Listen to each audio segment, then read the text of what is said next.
Waves 2025.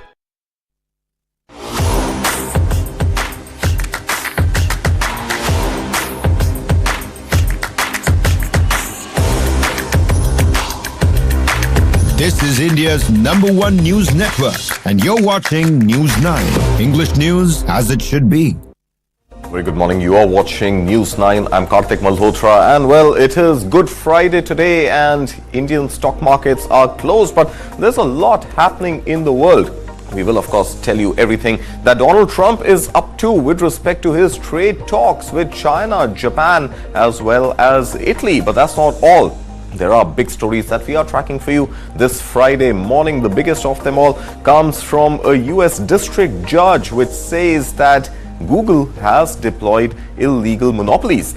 And this pretty much paves the way now for antitrust proceedings to begin against Google. So that's the big story that we're tracking for you this Friday morning. In addition to that, Trump says he's very bullish on some very big trade deals with China. What's that about? We will tell you on this edition of Morning Brief at 9.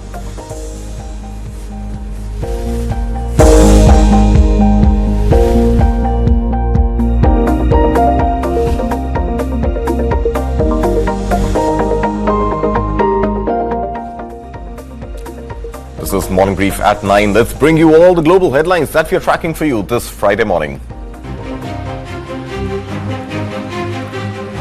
A US District Court judge has ruled that Google has deployed what it calls, quote-unquote, illegal monopoly. This paves the way now for antitrust proceedings. Is Google going to split up, and will it be forced to sell its Chrome browser? We'll tell you on the show. And on developments between US and China trade deal, US President Donald Trump expects what he calls a very good deal. And it's not just China that Donald Trump is bullish on a trade deal with. Big progress is what Donald Trump calls the trade talks with Japan, even as the US President is all set to negotiate trade deals with Italy. In a scathing post on his Truth Social platform, Donald Trump has hinted that he may sack Fed Chair Jerome Powell. Trump's remarks against Powell come on the back of the European Central Bank cutting interest rates. The ECB is promising agility as a trade war looms. And on the contentious issue of birthright citizenship, will it be offered or denied? The US Supreme Court will hear the case today.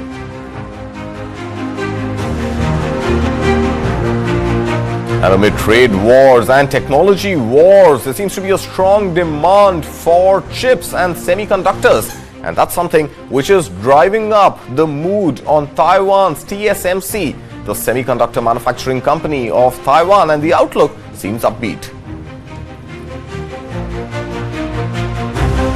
And there's a new green twist in the crypto mining space. We'll decode the Bhutan connection on the Crypto Weekly. There seems to be some progress now on Europe and US seeing face-to-face on Ukraine peace talks as Marco Rubio meets French President Emmanuel Macron in Paris.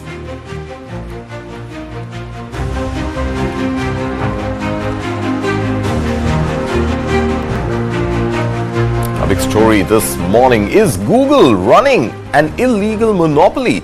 Well, that seems to be the view, at least coming from a US district judge, and the second such ruling against the search engine giant.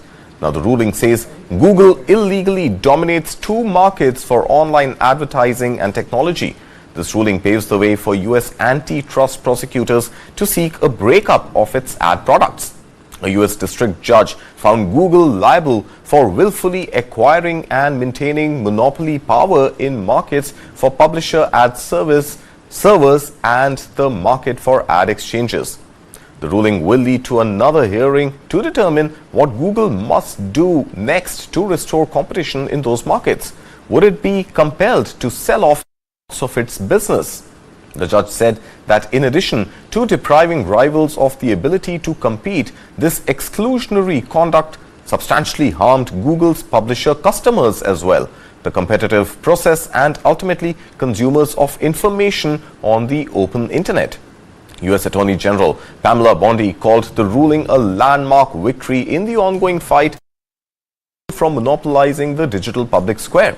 Google will appeal the ruling. This blow to Google comes just a day after Meta Platform CEO Mark Zuckerberg appeared in a separate antitrust case brought by the U.S. Federal Trade Commission, accusing the owner of Facebook, WhatsApp and Instagram of holding an illegal monopoly in personal social networks. The 10-hour appearance over 3 days concluded with Zuckerberg saying that its acquisition of Instagram and later WhatsApp was not to thwart competition but to better the products it bought. His arguments were not bought by the US judge. Now moving back to Google, Google now faces the possibility of 2 US courts ordering it to sell assets or change its business practices. A judge in Washington will hold a trial next week on the Department of Justice's request to make Google sell its Chrome browser and take other measures to end its dominance in online search.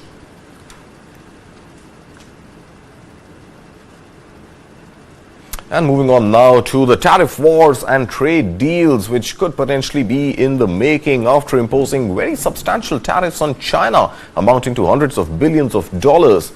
US President Donald Trump has said that, and that too in a press meet yesterday, that he expects very big progress in trade deals with China, but the country seems to be in no rush. He went on to add that he expects substantial baseline tariffs on imported goods to stay. Remember, just a few days ago, China, in retaliation to US tariffs, had also upped the US tariffs to more than 125%. US, on the back of those retaliatory tariffs, had upped tariffs by 100%, with tariffs on China now standing at 245%. Listen in.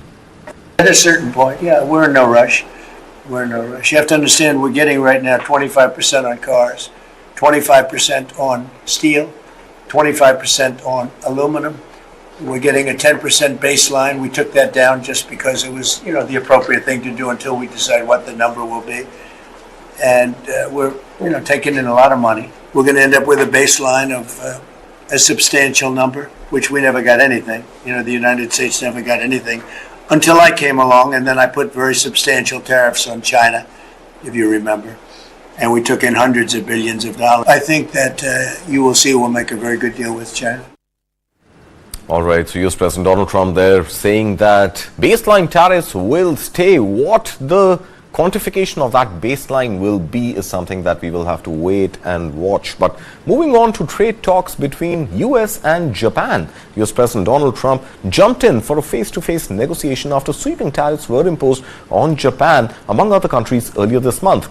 All of these tariffs were later paused for 90 days, except for those on China. Well, the US president exuded confidence in making big progress, as he calls it, in tariff talks that took place in US on Wednesday. Here's a detailed report. US President Donald Trump touted big progress in tariff talks with Japan on Wednesday, after one of the first face-to-face negotiations since he imposed sweeping global duties earlier this month, most of which he later paused for 90 days. Japan had not expected the president to get involved in Wednesday's talks, which it had been hoping to limit to trade and investment matters. But when Trump announced his involvement early in the day, he said the discussion agenda included the amount Japan pays towards hosting U.S. troops. Afterwards, Trump said on social media that meeting the Japanese delegation had been a, quote, great honor, and that big progress had been made without giving details. Opposite Trump in the meeting was Ryosei Akazawa, a close confidant of Japanese Prime Minister Shigeru Ishiba. He spoke to reporters after the talks. Meetings with Japan are a priority. When Trump says that there are 70 or 100 countries in line, there's no way the president can attend all of them. So the talks with Japan are a priority. I think his presence is a clear sign of that. Ishiba sounded a more cautious tone speaking to reporters later in Tokyo, saying that negotiations going forward, quote, will not be easy. Trump earlier this month blasted Japan for what he said was a 700% tariff on rice, a figure Tokyo disputes. Levies on autos are particularly painful for Japan, as cars make up nearly a third of the country's shipments to the U.S., its biggest export market. Trump's involvement is a potential sign he wants to keep tight control over negotiations with dozens of countries expected over coming days and weeks. Italian Prime Minister Giorgia Meloni heads to the White House to discuss tariffs imposed on the European Union with Trump.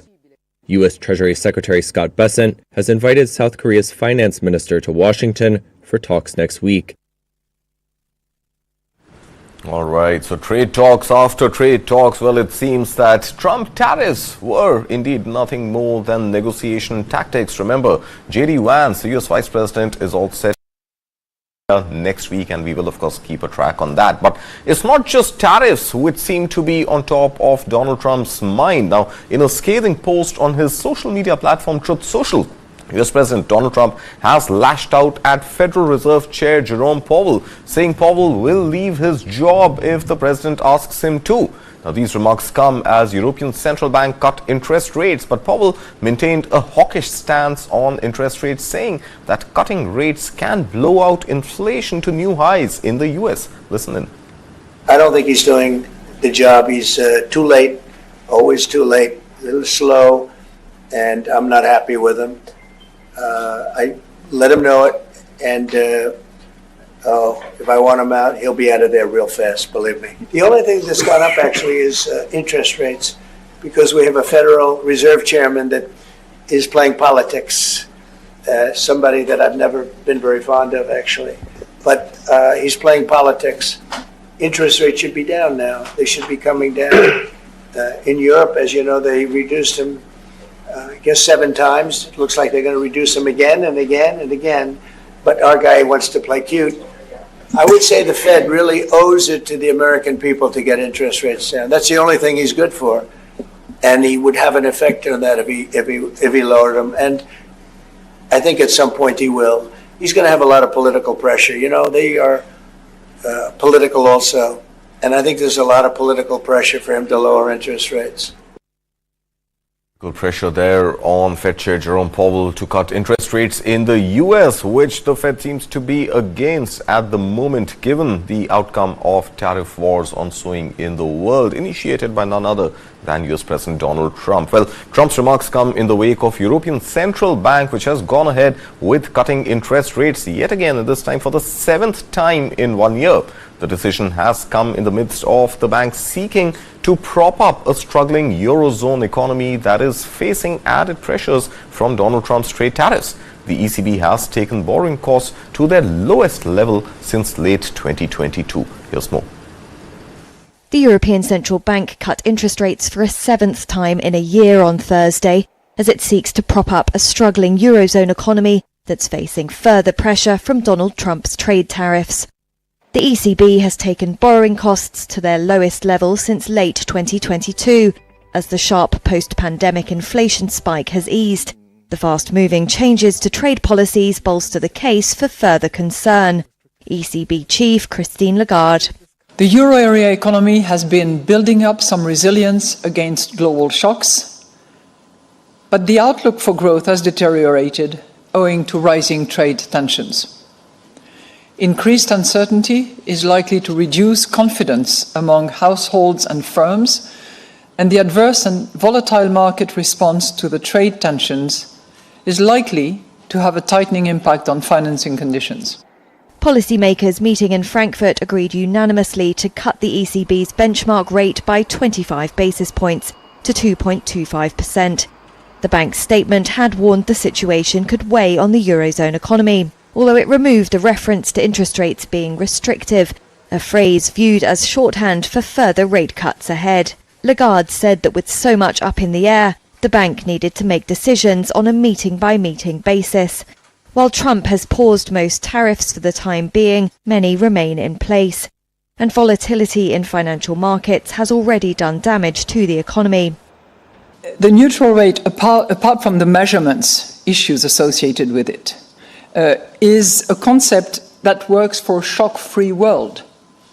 That's how it is described. And anybody in this room who thinks that we are in a shock-free world, would I suggest maybe raise their hands or have their head examined. Either way. Lagarde said the ECB would not have full clarity by its next meeting in early June, as that is before the 90-day freeze Trump's put on his tariffs, which was set at 20% for the EU, elapses. Lagarde also addressed the sharp rise in the euro, saying it could put downward pressure on inflation. All right, and ECB's rates were cut ahead of Wall Street opening for trade on Thursday. Well, Wall Street's end can be best described perhaps as a mixed Thursday trading session. The holiday shortened week closed mostly in the red. The Dow was the biggest loser, dropping by as much as 1.3%. The S&P 500 ended with a small gain, while the Nasdaq finished just 0.1% in the negative. Take a look. U.S. stocks ended mixed Thursday, closing out the holiday-shortened week in the red. The Dow was the biggest loser on Thursday, dropping 1.33%. The S&P 500 ended with a small gain, while the Nasdaq finished slightly lower. A lower suggested traders were wary of owning U.S. stocks over the long weekend. Instead, they may be looking overseas, said Melissa Brown, Managing Director of Investment Decision Research at SimCorp. I think, first of all, if, there is another announcement on tariffs in 90 days, or 90-ish days, I guess by now, we're still in kind of a period of limbo in between now and then, in which this uncertainty, could fester, and, maybe cause more problems. I think we've already seen a lot of money flowing from the U.S. outside of the U.S., which is why, we've seen the dollar weaker, and European markets doing better than the U.S. market. And so I think I'm not sure that we can go back to just everything going up the way it had been. Thursday's market movers include Eli Lilly, which surged more than 14% after announcing that its experimental pill worked as well as Ozempic for weight loss. Shares of United Health Group plunged over 22% following a surprising quarterly earnings miss and a bleak full-year forecast. Other health insurers also slumped, with CVS Health and Humana both suffering losses. The stock market will be closed for the Good Friday holiday. Well, time for a short break right here on Morning Brief at 9. But when we come back, we'll tell you that the birthright citizenship case in the US has reached its Supreme Court, and that hearing is slated for today. That, as well as Marco Rubio, has visited Paris to meet with Emmanuel Macron to try and negotiate a peace deal for Ukraine. Those stories and more on the other side. You are watching Morning Brief at 9.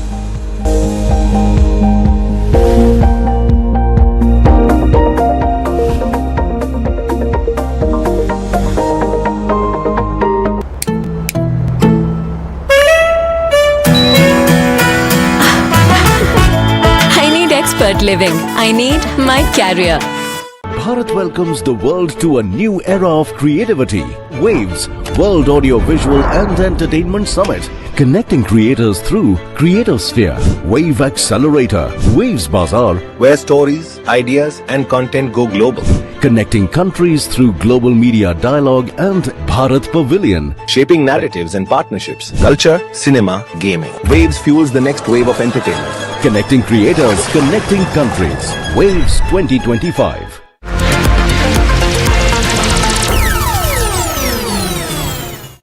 Smash your way to glory at the News 9 Corporate Badminton Championship. Get ready for the ultimate badminton showdown. News 9 presents the biggest corporate championship, a battle of skill, speed and supremacy. Cash prize of 6 lakh rupees across categories. Venue, Pulela Gopichand Badminton Academy, Hyderabad. Dates, May 9th to May 11th. A chance to showcase your talent and make a mark. The court is set. Are you ready? Register now.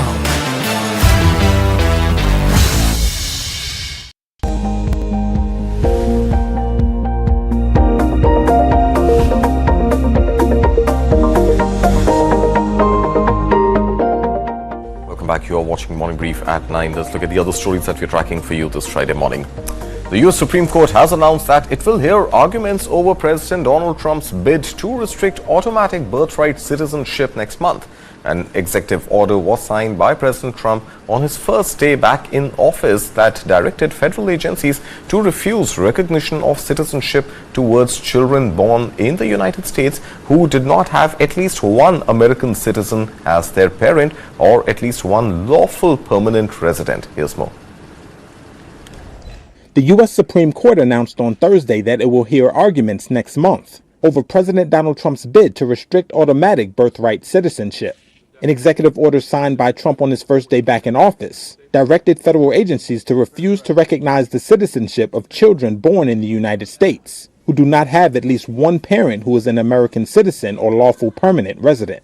Federal judges in 3 different states blocked Trump's order, and it will remain halted while the court considers the case. Restricting birthright citizenship is just one facet of Trump's hardline approach toward immigration. On Thursday, the Justice Department said it would appeal U.S. District Judge James Boasberg's finding that there was probable cause to hold in criminal contempt of court for violating his order to return alleged members of a Venezuelan gang who were deported to El Salvador under an 18th century wartime law. Trump spoke to reporters about the issue while hosting Italy's Prime Minister Giorgia Meloni at the White House. We're doing a fantastic job of getting criminals out of this country who Biden allowed into the country. One of the primary reasons I was elected, said, I'm going to get the criminals that he allowed to come into our country so stupidly through open borders. I'm going to get them out. In a separate case involving Kilmar Abrego Garcia, a migrant who was wrongly deported to El Salvador from Maryland, government lawyers asked an appeals court to stop a judge in the state from ordering Trump officials to provide documents and answer questions under oath about what they had done to secure Abrego Garcia's return. I've heard many things about him, and we'll have to find out what the truth is. Later, in a strongly worded unanimous opinion, the appeals court rejected the Trump administration's requests in the Abrego Garcia case, adding that the executive and judicial branches are, quote, grinding irrevocably against one another in a conflict that promises to diminish both. Well, in a welcome move and a welcome development on the war in Ukraine, French President Emmanuel Macron met with US Secretary of State Marco Rubio. The talks were attended by British and Ukrainian diplomats as well. The focus of these talks were rising concerns over the US administration's recent overtures towards Moscow. Europe's anxiety on this matter seems to have grown after the tenure so far and the failure of President Donald Trump's efforts towards effecting a ceasefire in the ongoing Russia-Ukraine war. Apart from this, US officials are also expected to discuss nuclear talks with Iran during their visit to Paris. And I think this is a very important occasion to have convergence with our Ukrainian friends and amongst the Europeans alongside with you, because I think everybody wants to get peace, for sure, and a robust and sustainable peace in this situation. We all pursue, and now the question is about the phasing, the way to approach this results, which is the one we do wish. And moving to the world of technology, the world's largest contract chip maker, the Taiwan Semiconductor Manufacturing Company, or TSMC, gave an upbeat outlook for 2025 on strong demand for AI chips. Now this despite the air of uncertainty over US tariffs. The company expects its AI chip revenue to double in this calendar year. The industry titan posted that its January to March net profit surged by as much as 60%, beating market expectations. The world's largest contract chip maker, TSMC, gave an upbeat outlook for 2025 on strong demand for AI chips.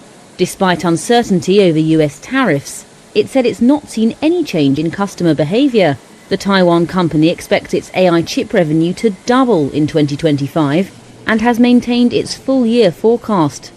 The industry titan also posted that its January to March net profit surged 60%, beating expectations. TSMC's optimism comes despite headwinds, like threats from US President Donald Trump to levy tariffs on semiconductors, and US export controls on chips for China, including a decision to curb sales of a key Nvidia product. But analysts have said that TSMC is in the strongest position among rivals to pass on any tariff-related price increases to customers. Meanwhile, CEO C.C. Wei said around 30% of the company's capacity for its latest chips will be within the US once the plants are completed. There's a sign that US controls on chip exports to China are having their desired effect. TSMC's revenue from China dropped to 7% of total sales from 9% a year earlier, while North America generated 77%, up from 69%. All right, and for semiconductors, let's move on to the world of cryptocurrencies. Well, China has a growing pile of cryptocurrencies that the authorities have seized from illegal transactions. This is now prompting local governments to find ways of disposing the pile. It has also spurred calls from courts that the financial industry for better regulation. Lawyers argue that the lack of rules around how authorities should handle seized Bitcoin and other tokens has spawned inconsistent approaches. Here's more. We will leave you with that story. From seized crypto in China to green mining in Bhutan, this is Crypto Weekly. China's growing pile of cryptocurrencies seized from illegal transactions is prompting local governments to find ways of disposing of the hoard and is spurring calls from courts and the financial industry for better regulation. Lawyers say the lack of rules around how authorities should handle seized Bitcoin and other tokens has spawned inconsistent approaches, and some fear this could burden lawbreakers and foster corruption. Crypto trading is banned on the mainland. Outflows from Bitcoin ETFs in the US surged last week as trade war concerns gripped the market. According to data from SoSo Value, the 12 Bitcoin ETFs saw outflows of over $700 million, a more than 300% increase from the week before. Peter Chung told Reuters that this wasn't a surprise. I think for the time being, unless we get some more clarity on how the growth outlook is going to look like in the midst of all these tariff negotiations, I think people will generally stay sidelined on investment in risk-on assets. That includes crypto ETFs as well. Crypto exchange Binance said it briefly stopped allowing users to withdraw from the platform on Tuesday. It was due to an issue involving an Amazon Web Services data center. A spokesperson for Binance said withdrawals were suspended for around 23 minutes. The Himalayan nation of Bhutan is exploring ways to mine and leverage green cryptocurrencies using hydropower. Its sovereign wealth fund says it could boost its economy and create jobs to reduce brain drain. Green cryptocurrencies are mined using clean energy resources such as wind, hydro or solar power.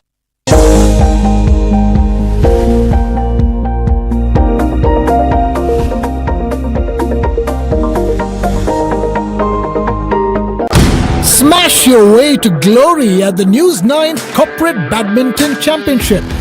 Get ready for the ultimate badminton showdown. News 9 presents the biggest corporate championship, a battle of skill, speed and supremacy. Cash prize of 6 lakh rupees.